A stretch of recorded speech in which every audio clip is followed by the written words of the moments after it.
Break के बाद एक बार फिर से स्वागत है आपका। तो आज है नतीजों का दिन। हिमाचल प्रदेश में उपचुनाव के नतीजे आज सामने आएंगे। यहां पर उपचुनाव के इन नतीजों को सत्ता के सेमीफाइनल के तौर पर देखा जा रहा है। तो हरियाणा की एलनाबाद विधानसभा सीट पर हुए उपचुनाव का नतीजा भी आज बहुत हद तक जो है एक तस्वीर को साफ करने वाला है। विपक्ष के दावों में कितना दम है और सत्ता पक्ष का जो विकास है, जनता ने उस पर कितना भरोसा जताया है, आज इस बात का फैसला भी सामने हो जाएगा, होने वाला है इन नतीजों के बाद। और इसी बीच एलनाबाद उपचुनाव से जुड़ी, मतगणना से जुड़ी ये बड़ी खबर सामने आ रही है। एलनाबाद मतगणना से जुड़ी ये बड़ी खबर, काउंटिंग जारी है। 8:30 बजे ईवीएम की काउंटिंग शुरू हुई। 256 पोस्टल बैलेट की गिनती अभी तक पूरी हुई है। बीजेपी प्रत्याशी गोविंद कांडा मतगणना स्थल पर पहुंचे हैं। बड़ी खबर इस बीच आ रही, एलनाबाद में विकास की गंगा बहेगी, बयान भी दिया है गोविंद कांडा ने। एलनाबाद में कमल खिलने जा रहा है। एक बार फिर उन्होंने दावा किया है कि जीत उनका ही मुकद्दर होने वाली है। भारी मतों से जीत रही है बीजेपी। लोग विकास चाहते हैं। और क्या कुछ कहा बीजेपी के उम्मीदवार गोविंद कांडा ने, चलिए आपको सुनवा देते हैं।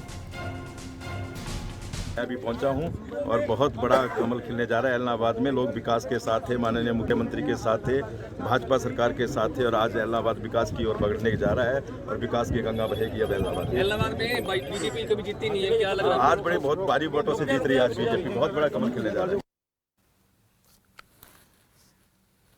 तो बीजेपी के उम्मीदवार गोविंद कांडा मतगणना स्थल पर पहुंचे हैं और एक बार फिर उन्होंने दम भरा है कि जीत उनकी होने वाली है। बीजेपी के साथ जनता का विश्वास है, विकास के साथ जनता इस बार जाने वाली है। हमारे साथ कई मेहमान जुड़े हुए हैं इस पर बातचीत करने के लिए। धर्मपाल धनखड़ वरिष्ठ पत्रकार, धीरेन्द्र अवस्थी वरिष्ठ पत्रकार और राजेश कश्यप हमारे साथ जुड़े हुए हैं वरिष्ठ पत्रकार। बहुत बहुत एक बार फिर से स्वागत है आप सभी का। और मैं राजेश कश्यप जी से पूछना चाहूंगी। राजेश जी, अभी आपने बीजेपी उम्मीदवार गोविंद कांडा की बात को सुना, लेकिन अगर यहां पर मतदान प्रतिशत को देखा जाए, 81.36% मतदान हुआ। कहते हैं कि जब इतनी भारी संख्या में, भारी मात्रा में मतदान होता है तो परिवर्तन का मन जो है जनता का देखा जाता है, बदलाव का मन जनता बनाती है। तो इस बार आप कैसे देख रहे हैं, परिवर्तन क्या होने वाला है? जो कहा जा रहा है उसमें कितनी सच्चाई है? जी कान्हा जी, मुझे जो लगता है ये है कि इस सीट को अब चौटाला ही जीतेंगे, क्योंकि किसानों ने इसे अपनी प्रतिष्ठा का प्रश्न बनाया हुआ था। और दूसरे कारण तो बहुत सारे हो सकते हैं कि वहां पर उनका गढ़ है चौटाला परिवार का, और ये भी कई चीजें और भी समीकरण बताए जा सकते हैं, लेकिन मूल केंद्र में किसान थे और किसानों ने इसे अपना चुनाव सरकार के विपक्ष में जाके देखा है और किसानों ने अपनी मान सम्मान के लिए इसमें इलेक्शन में अपना जो योगदान था वो दिया है। और ये सरकार की तरफ से यही होगा कि एक तो ये कहेंगे जिसका उनकी घर वापसी हुई है, कोई बड़ा असर पड़ने वाला है नहीं। बड़ौदा इलेक्शन में भी उन्होंने ऐसा ही कहा था, क्योंकि एक जो बाई इलेक्शन होते हैं उनमें सरकार इतनी गंभीर होती नहीं। अगर सरकार के बहुमत पर अगर कोई असर पड़ता तो सरकार गंभीर होती इस वक्त। लेकिन अहम मायने ये रखेंगे कि जो कृषि नीति चल रही है, जो कानून लागू है और किसान जो अपनी आवाज बुलंद कर रहे हैं देश भर में, सबका ध्यान इसी तरफ है। और बीजेपी के लिए बहुत बड़ा ये धक्का साबित होगा और दोबारा सोचने के लिए व्यवस्था होना पड़ेगा, क्योंकि आगे जाकर फिर कई राज्यों में भी चुनाव हैं। अभी उत्तर प्रदेश में भी अहम चुनाव होने वाले हैं, पश्चिम बंगाल में हाल देख ही चुके हैं। हरियाणा एक कृषि प्रधान प्रदेश है कायनात जी, और इसमें किसानों की बात अहम होती है।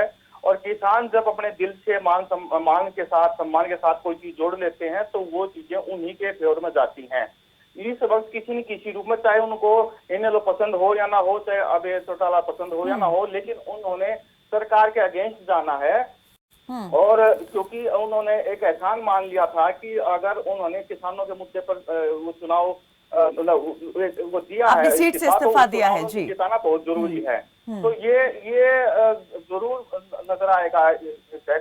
प्रमुख कारण यही है कान्हा जी, और दूसरी चीजें तो सेकेंडरी पर हो जाती हैं, लेकिन मूल चीज ये केंद्र में किसान रहेंगे और उन्हीं किसानों की जीत होगी। धर्मपाल धनखड़ जी, आप कितना इस बात से इत्तेफाक रखते हैं जो अभी अभी यहाँ पर राजेश कश्यप जी ने कही कि किसान जो हैं वो इस चुनाव के केंद्र में रहे हैं और ये चुनाव एक तरीके से माना जाए कि कृषि कानूनों को लेकर के ही उसका नतीजा सामने आने वाला है? देखिए कहना कि जहाँ तक की बात सरपंच ने जो कहा मैं उससे काफी हद तक सहमत हूँ और किसानों ने इस मामले में टिकैत ने एक बयान भी जारी किया था कि जो है वो किसान कोई आपका फैला रख गया पंचायत में आकर के तो पंचायत का काम है कि उस फैले को सवाया करके तो यहाँ एक तरह से मैं समझता हूँ कि किसान मोर्चा ने सीधे तौर पर जो है वो इनेलो उम्मीदवार अभय चौटाला का समर्थन किया है और ये हम मानते बेशक उन्होंने कहा कि हमने किसी का समर्थन नहीं किया, हमने केवल भाजपा का विरोध किया। तो यहाँ स्थिति ये है कि अभी ये कहना कि जीत रहे हैं ये तो सामने दिखाई दे ही रहा है कि वो जीत जाएंगे, लेकिन अगर इसके अलावा कोई प्रोटेक्शन है कि कौन जीत रहा है, अभय चौटाला नहीं जीत रहा है तो कौन जीत रहा है, ये अगर कोई प्रोटेक्शन करता है तो वो तो प्रोटेक्शन मानी जाएगी। लेकिन इसके अलावा जो भी कहा जा रहा है कि अभय चौटाला जीतेंगे इन कारणों से जीतेंगे, तमाम कारण मौजूद है। उन कारणों से क्योंकि कुछ परिवार का देवीलाल परिवार के साथ दाव पर है। अभी जैसे अवस्थी जी ने कहा था कि दोनों तरफ से बीजेपी की तरफ से भी और इनेलो की तरफ से भी तो देवीलाल परिवार की चौटाला परिवार की जो है वो साथ दाव पर है।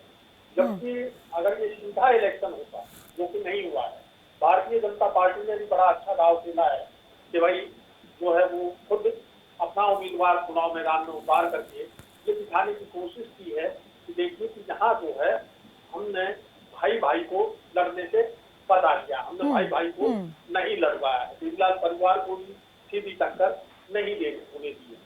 तो दूसरी तरफ जो है भारतीय जनता पार्टी ये भी दर्शा रही है कि अगर उनका उम्मीदवार हार जाता है तो इसका मतलब ये है कि वहाँ अभय क्योंकि जेजेपी जो है वो बीजेपी के साथ गठबंधन में है तो जेजेपी की साथ गाँव पर ना कि भाजपा।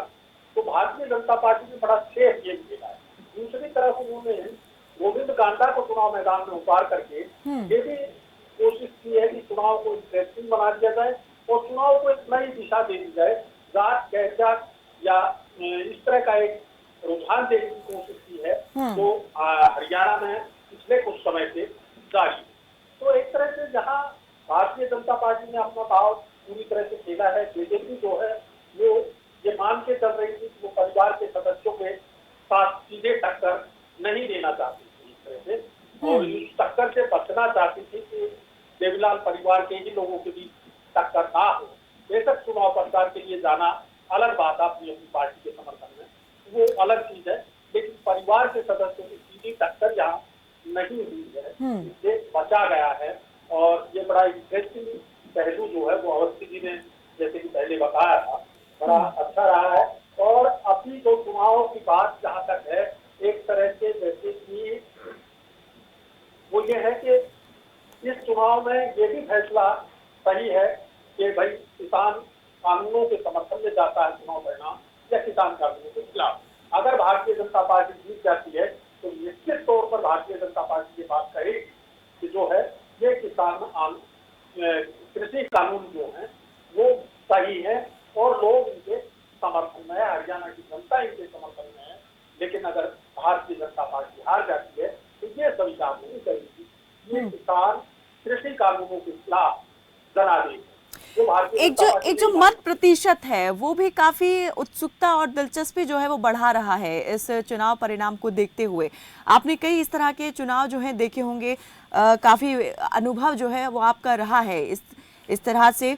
तो मैं आपके अनुभव के आधार पर ये जानने की कोशिश करना चाह रही हूँ कि क्या आपने पहले कभी देखा इतना ज़्यादा जो मत प्रतिशत है वो ऊपर गया है, और अगर ये आप देख रहे हैं कि सबसे ज़्यादा मत प्रतिशत है तो इसके और क्या मायने निकाले जा सकते हैं? देखिए कहना जहाँ तक बात है चुनाव में मत प्रतिशत बढ़ने, ये एक साधारण प्रक्रिया है क्योंकि एक ही सीट होती है और तमाम पार्टियों का जोर, तमाम बड़े दिग्गज नेताओं का जोर वहाँ लगा होता है। इसलिए मैं ये मान के चलता हूँ कि चुनाव मतदान प्रतिशत बढ़ना एक सामान्य प्रक्रिया है उस चुनाव में क्योंकि लोगों का इंटरेस्ट उसमें होता है। और यहाँ तो मत प्रतिशत बढ़ने के कारण ये भी माना जा सकता है कि भाई किसान मोर्चा या किसान वर्ग ने जो है वहाँ ज्यादा से ज्यादा वोट डालने की कोशिश की है और गलवाए भी हैं। और चूंकि पार्टी की प्रतिष्ठा दांव पर है, एक परिवार, एक दिग्गज परिवार की प्रतिष्ठा दांव पर है, इसलिए भी वहाँ जो है मतदान प्रतिशत बढ़ा है। और दूसरा, भारतीय जनता पार्टी की भी ये कोशिश रही है और कांग्रेस की भी ये कोशिश रही है। तीनों पार्टियों ने चुनाव जो है बड़ा सीरियसली लड़ा है। अगर मैं देखता हूँ तो तीनों पार्टियों ने जोर लगाने की कोशिश की है, जोरों से आजमाइश की है, लोगों को बाहर लाने की भी कोशिश की है कि वोट डालने के लिए सामने आए। धीरेन्द्र अवस्थी जी, आप जो है अभी हमारे जो दो हमारे मेहमानों के साथ, वरिष्ठ पत्रकारों के साथ बातचीत हुई, इसके आधार पर मैं चाहूंगी जरा आप बताएं कि आप किस तरीके से सोच रहे हैं। दूसरा ये भी कि आखिरी मोमेंट पर जो संयुक्त किसान मोर्चा की तरफ से अपील की गई बीजेपी को वोट ना देने की, भले ही किसी के भी लिए वोट कर दें लेकिन बीजेपी के लिए ना करें। दूसरी तरफ अशोक तंवर ने, कांग्रेस के पूर्व जो प्रदेश अध्यक्ष थे, उनकी तरफ से जो आईएनएलडी के उम्मीदवार के समर्थन में वोट अपील की गई, ये कितना प्रभाव डालने वाली है, कितना नतीजों को प्रभावित करने वाली है? देखिए, अंतिम सवाल जो आपका है कि अशोक तंवर वाला, उसमें तो मैं मानता हूँ कि वो सिंबॉलिक था, उसका कोई बहुत ज्यादा असर होगा ऐसा मैं नहीं मानता हूँ। जहां तक संयुक्त मोर्चा किसान मोर्चा की अपील की बात है, यकीनी तौर पर उसका असर वहां था और होगा। जहां तक इस पूरे चुनाव को मेरे नजरिए का सवाल है तो ये है कि मैडम, ये 2024 की लड़ाई है एक्चुअल में। हरियाणा प्रदेश में जो पार्टी राज कर चुकी है वो आज 0 पर खड़ी है। खतरा दुष्यंत चौटाला के लिए है। अगर अभय चौटाला ये चुनाव अच्छे मार्जिन से जीत जाते हैं तो खतरा इस बात का है कि 2019 के विधानसभा चुनाव में चौधरी देवीलाल या इनेलो का जो कोर वोटर दुष्यंत चौटाला की तरफ खिसक गया था, वो कहीं इस चुनाव के बाद, अभय चौटाला की जीत के बाद, वो कहीं अभय चौटाला की तरफ ना आ जाए। ये लड़ाई वास्तविकता में 2024 के लिए है, इसको उसी एंगल से देखना चाहिए। अगर अभय चौटाला अच्छे मार्जिन से जीतते हैं तो उनके लिए रास्ते कम या ज्यादा, आप जो भी कह लें, वो 2024 के लिए उम्मीदें खुलेंगी उनके लिए। खोने के लिए कितना है और पाने के लिए कितना है? खोने के लिए तो कुछ नहीं है उनके पास। अभय चौटाला के पास खोने के लिए कुछ नहीं है, वो पार्टी 0 पर खड़ी है, उनको पाना ही पाना है। अब आगे जो भी होगा, 0 पर भले ही खड़ी है लेकिन अभी उम्मीद तो बरकरार है। अगर अभी फिर से यहाँ पर 0 से आगे नहीं बढ़ते हैं तो क्या आपको लगता है, जैसे थोड़ी देर पहले आपने कहा था कि ये करने या मरने की लड़ाई है अभय सिंह चौटाला के लिए, अगर मान लीजिए यहाँ पर आज नतीजे उनके अगेंस्ट जाते हैं तो क्या ये माना जाए कि अस्तित्व पूरी तरह खत्म है इनेलो का?